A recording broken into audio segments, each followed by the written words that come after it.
കുറച്ചു മണിക്കൂറുകൾക്ക് ശേഷം ഞാൻ കണ്ണു തുറന്നപ്പോൾ ഞാനൊരു ആഡംബര മുറിയിലായിരുന്നു.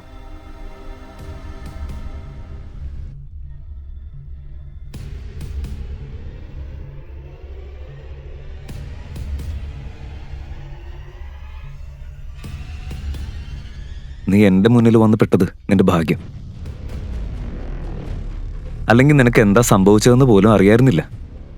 ഞാൻ അവന്റെ മുഖത്തേക്ക് നോക്കിയപ്പോൾ പഴയ ഓർമ്മകളെല്ലാം വീണ്ടും മനസ്സിലേക്ക് വന്നു. വിപുൽ,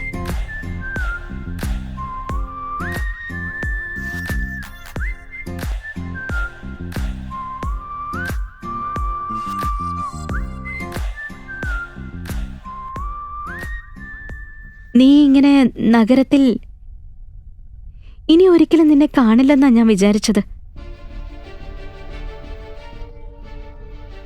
എനിക്ക് നല്ല സുഖമില്ല. ഞാൻ പോട്ടെ. ഞാൻ നിന്നെ പിന്നെ കണ്ടോളാം.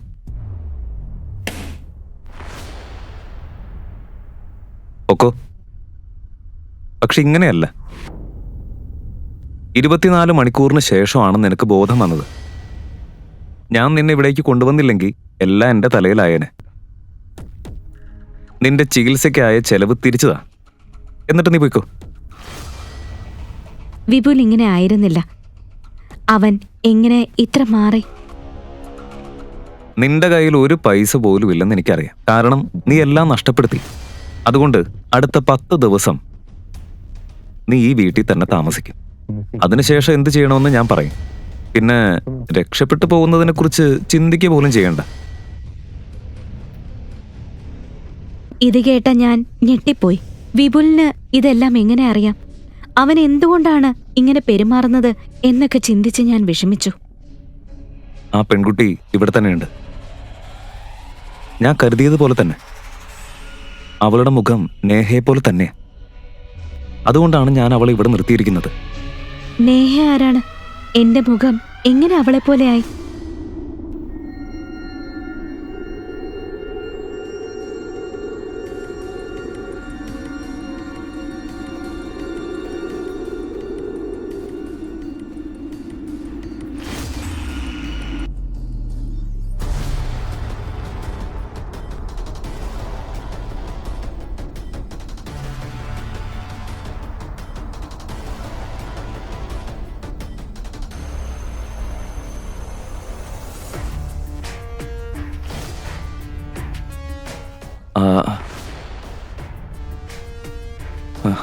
ഞാൻ നിന്നെ ഒരുപാട് മിസ് ചെയ്തു. പക്ഷെ നീ എന്നോട് തെറ്റ് ചെയ്തു.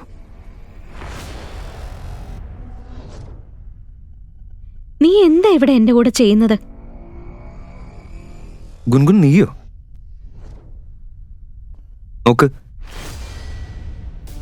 നിന്നോട് എനിക്കൊന്നും ചെയ്യാനില്ല. നീ തന്നെയാണ് എന്നെ പിടിച്ചിരുത്തിയത്. മതി. എല്ലാവർക്കും അറിയാം നീ ഇവിടെ വന്നത് എന്തിനാണെന്ന്. നിന്നെ പോലെയുള്ള സ്ത്രീകളെ ഞാൻ മുൻപും കണ്ടിട്ടുണ്ട്. എന്നാ കേട്ടോ, നിന്റെ നല്ലതിന് വേണ്ടിയാ ഞാൻ നിന്നെ ഇവിടെ നിർത്തിയിരിക്കുന്നത്. നാളെ രാവിലെ തന്നെ എനിക്ക് ഇവിടെ നിന്ന് പോകാം. എന്റെ വ്യക്തിജീവിതത്തിലുണ്ടായ നാശത്തോട് താരതമ്യം ചെയ്ത് ലോകത്തിലെ മറ്റെല്ലാ ദുഃഖങ്ങളും എനിക്ക് ചെറുതായി തോന്നി. ഞാൻ ഉള്ളിൽ പൂർണ്ണമായി തകർന്നിരുന്നു. കഴിഞ്ഞ കുറച്ചു ദിവസങ്ങളില് എന്റെ സഹോദരി എന്റെ ഭർത്താവിനെ എന്നിൽ നിന്നും പിടിച്ചെടുത്തു. എന്റെ മാതാപിതാക്കള് എന്നെ തള്ളിപ്പറഞ്ഞു. ഇപ്പൊ എന്നെ സഹായിക്കാൻ വന്ന ആളും എന്നെ കൈവെടിഞ്ഞു.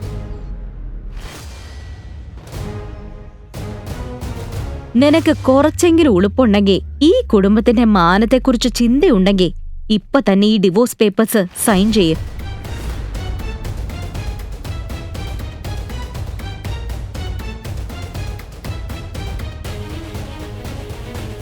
ഞാൻ നിന്റെ കൂടെ ഒരു ഭാവി സ്വപ്നം കണ്ടിരുന്നു. പക്ഷെ നീ ചെയ്ത കാര്യങ്ങൾക്ക് ശേഷം നിന്നിലുള്ള എൻ്റെ വിശ്വാസം മുഴുവൻ പോയി. ദൈവം ഒരാൾക്കും ഇങ്ങനെ ഒരു ദിവസം കൊടുക്കാതിരിക്കട്ടെ.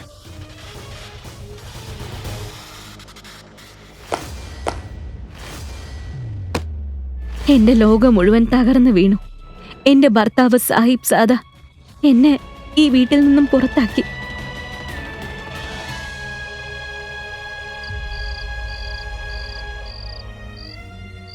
എനിക്ക് എന്ത് ചെയ്യണമെന്ന് പോലും അറിയില്ലായിരുന്നു. അപ്പോഴാണ് ഞാൻ വിപുലിനെ കുറിച്ച് ഓർത്തത്. ഈ സാഹചര്യത്തില് എന്നെ സഹായിക്കാനാകുന്ന ഒരേ ഒരാളായിരുന്നു അവൻ. നിന്നെ ഞാൻ സഹായിക്കും കുൻകുൻ. പക്ഷെ അതിന് നീ എന്നെ രഹസ്യമായി വിവാഹം ചെയ്യണം. ഭർത്താവും ഭാര്യയും പോലെ ജീവിക്കുന്ന ഒരു വിവാഹം.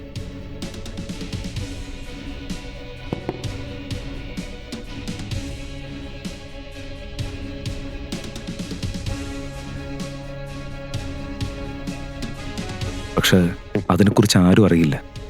ഈ വിവാഹത്തിൽ എന്തൊക്കെ നടക്കും അതിന്റെ ടേംസ് എല്ലാം ഇവിടെ എഴുതിയിട്ടുണ്ട്. വിപുൽ, ഈ വിവാഹ കരാറിൽ എന്താണ് എഴുതിയിരിക്കുന്നത്? ഗുൻഗുന് തന്റെ സഹോദരി മുൻമുനോട് പ്രതികാരം ചെയ്യാൻ കഴിയുമോ? വിപുൽ എന്തുകൊണ്ടാണ് ഗുൻഗുനോട് ഇങ്ങനെ ചെയ്യുന്നത്? ഈ കഥയുടെ ബാക്കി അറിയാൻ download pocket FM app. Link in description.